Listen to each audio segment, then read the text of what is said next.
जिस वक्त ईरान के राष्ट्रपति इब्राहिम राइसी के हेलीकॉप्टर की हार्ड लैंडिंग की खबर आई, उस वक्त पूरे ईरान में मानो तहलका मच गया था और ईरान के लोग राइसी की सलामती के लिए दुआएं करने लगे थे। वहीं दूसरी तरफ ईरान की सेना समेत तमाम एजेंसियां राष्ट्रपति के हेलीकॉप्टर की तलाश में लग गई थीं। लेकिन जिस इलाके में राइसी का हेलीकॉप्टर क्रैश हुआ था, वो इलाका जंगल और पहाड़ियों से भरा था और ऐसे दुर्गम इलाके में ईरानी सेना राइसी के हेलीकॉप्टर को ढूंढ नहीं पा रही थी।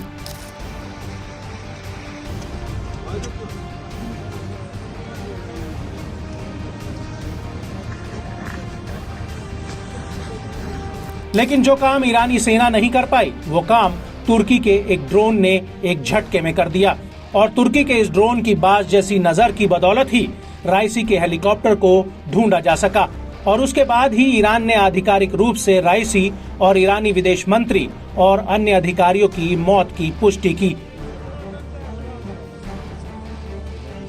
आपको बता दें कि 20 मई 2024 की सुबह तुर्की की एजेंसियों ने एक वीडियो फुटेज जारी किया था, जिसमें जंगल के बीच आग लगी हुई दिख रही है और इसी आग को राइसी के हेलीकॉप्टर का संदिग्ध मलबा बताया गया था। बड़ी बात यह थी कि ये वीडियो फुटेज इसी ड्रोन के जरिए रिकॉर्ड किया गया था, जिसे तुर्की ने राइसी को ढूंढने के लिए भेजा था।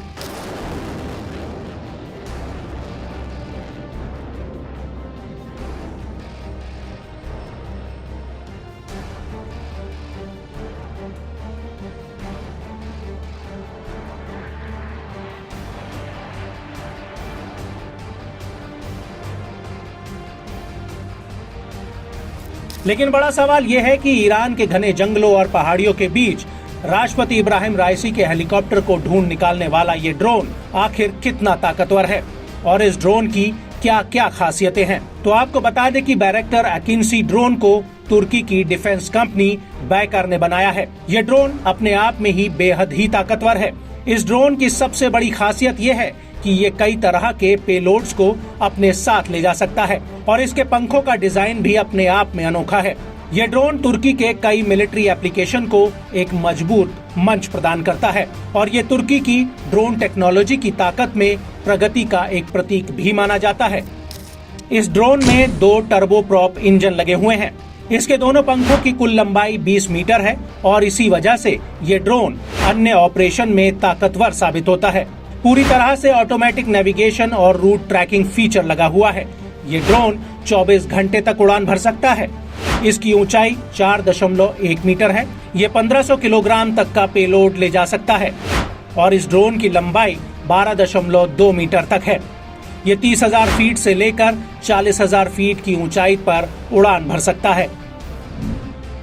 इसके अलावा इसमें high sensitive auto take off और सेंसर फ्यूजन भी लगे हुए हैं। इसमें ऑटोमेटिक टैक्सी और पार्किंग फीचर भी है।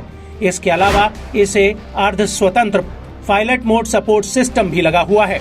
इसके साथ ही इसमें गड़बड़ी को सहने और 3 रेडिएंट सेंसर फ्यूजन एप्लीकेशन भी है। इसके अलावा इसमें विशेष प्रकार की रेडिएंट लिथियम वाली बैटरी के यूनिट्स भी लैस हैं। इस ड्रोन में 2 तरह का आर्टिफिशियल इंटेलिजेंस एवियोनिक्स यानी AI लगा हुआ है, जो सिग्नल प्रोसेसिंग, सेंसर फ्यूजन और रियल टाइम में हालातों की जानकारी देता है। ये ड्रोन लड़ाकू जेट्स से किए जाने वाले ऑपरेशन को करने में सक्षम है। इस ड्रोन के जरिए हवा से जमीन पर और हवा से हवा में हमला किया जा सकता है। तुर्की का ये ड्रोन इलेक्ट्रॉनिक सपोर्ट सिस्टम से भी लैस है। इसके अलावा इसमें ड्यूअल सैटेलाइट कम्युनिकेशन सिस्टम भी लगा हुआ है और एयर टू एयर रडार को चकमा देना और सिंथेटिक अपर्चर रडार को ले जा सकता है।